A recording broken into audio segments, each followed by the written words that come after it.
पेश है कहानी जिसका नाम है समानता, जिसे लिखा है मोहम्मद अरशद खान ने। और ये कहानी एक सनकी राजा की है। एक सनकी राजा था, उसे जो भी सनक चढ़ जाए उसे पूरा करके ही दम लेता था। दरबार के मंत्री, सेनापति, सामंत सब परेशान रहते थे कि पता नहीं राजा कब कौन सा अटपटा फरमान निकाल दे। प्रजा भी त्रस्त हो चुकी थी। एक दिन राजा दरबार में बैठा हुआ था कि अचानक उसकी नज़र बगीचे में बैठे कौवों पर पड़ी। वह कुछ देर सोचता रहा, फिर गंभीरता से बोला, मंत्री, हमने देखा है सारे कौवे एक ही रंग के होते हैं। मक्खियाँ, गिरगिट, तिलचट्टे भी सब एक जैसे होते हैं। आखिर आदमी ही इतने रंग बिरंगे क्यों होते हैं? मंत्री संभलते हुए बोला, शायद इसलिए महाराज, क्योंकि आदमी तरह तरह के कपड़े पहनता है, इसलिए हर आदमी अलग अलग दिखाई देता है। तो फिर सारे राज्य में ऐलान कर दो, राजा कड़क कर बोला। आज से राज्य के सारे नागरिक सिर्फ पीले रंग के कपड़े पहनेंगे। मैं पूरे राज्य में समानता लाना चाहता हूँ। अगर कोई भी आज्ञा पालन में आनाकानी करे तो उसे तत्काल सूली पर चढ़ा दो। राजा का इतना कहना था कि सारे राज्य में ढोल पिटवा दिया गया। लोग भाग भाग कर पीले कपड़े सिलाने लगे। कपड़ा व्यापारियों और दर्जियों की तो पौबारा हो गई। उन्होंने जनता को खूब लूटा। एक सप्ताह बाद राजा ने सबको एक बड़े मैदान में इकट्ठा होने का आदेश दिया। जब सारे लोग इकट्ठे हो गए तो वह भी निरीक्षण करने आ गया। पूरा मैदान पीले रंग के समुद्र की तरह लहरा रहा था। मंत्री मन ही मन खुश हो रहा था कि राजा उसे जरूर शाबाशी देगा, पर राजा असंतुष्ट था।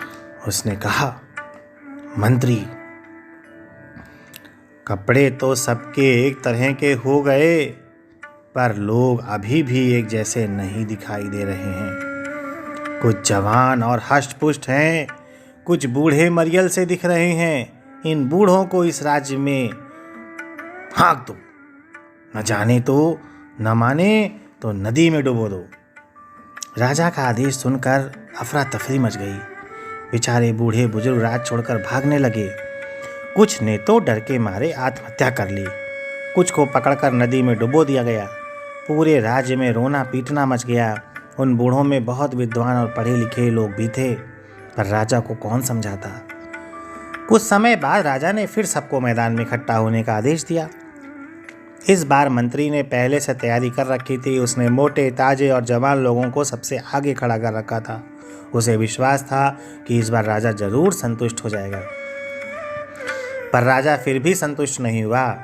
उसने मंत्री को गुस्से में घूरते हुए कहा, तुमने देखा नहीं कि इसमें कुछ लोग काले हैं और कुछ गोरे? ये काले लोग हमारे राज्य की सुंदरता बिगाड़ रहे हैं। इन्हें तत्काल बाहर करो। राजा के सैनिक फिर से गांव-गांव, गली-गली घूम घूम कर आज्ञा पालन में जुट गए। काले लोगों को छांट छांट कर बाहर किया जाने लगा। कुछ डर के मारे जंगलों में जाकर छिप गए, कुछ रेगिस्तानों में भाग गए। जो बचे उन्हें मौत के घाट उतार दिया गया। निर्धारित समय के बाद फिर सारी जनता को इकट्ठा किया गया।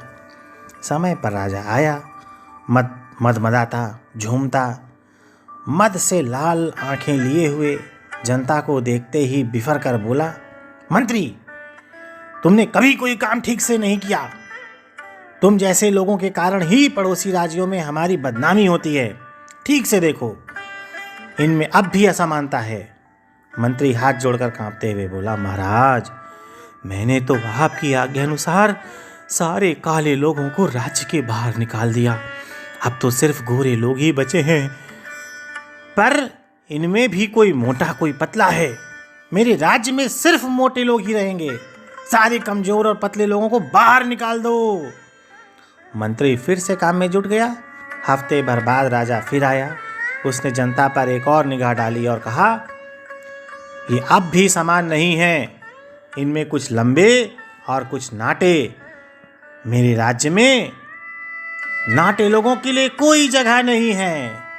मंत्री और उसका अमला फिर से आज्ञा पालन में जुट गए।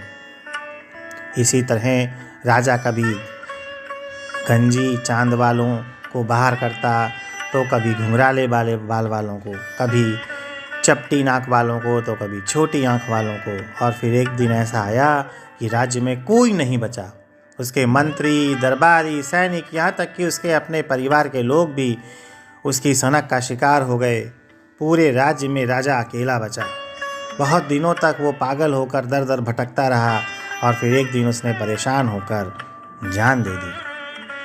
तो समानता के ऊपर ये अनोखी कहानी आपको सुना रहे हैं जयशेखर, और इसको चित्रों से सजाया है हमारे नन्हे मुन्ने बच्चों ने। और ये कहानी प्रकाशित हुई है प्रतिष्ठित पत्रिका साइकिल में। आप सभी का शुक्रिया।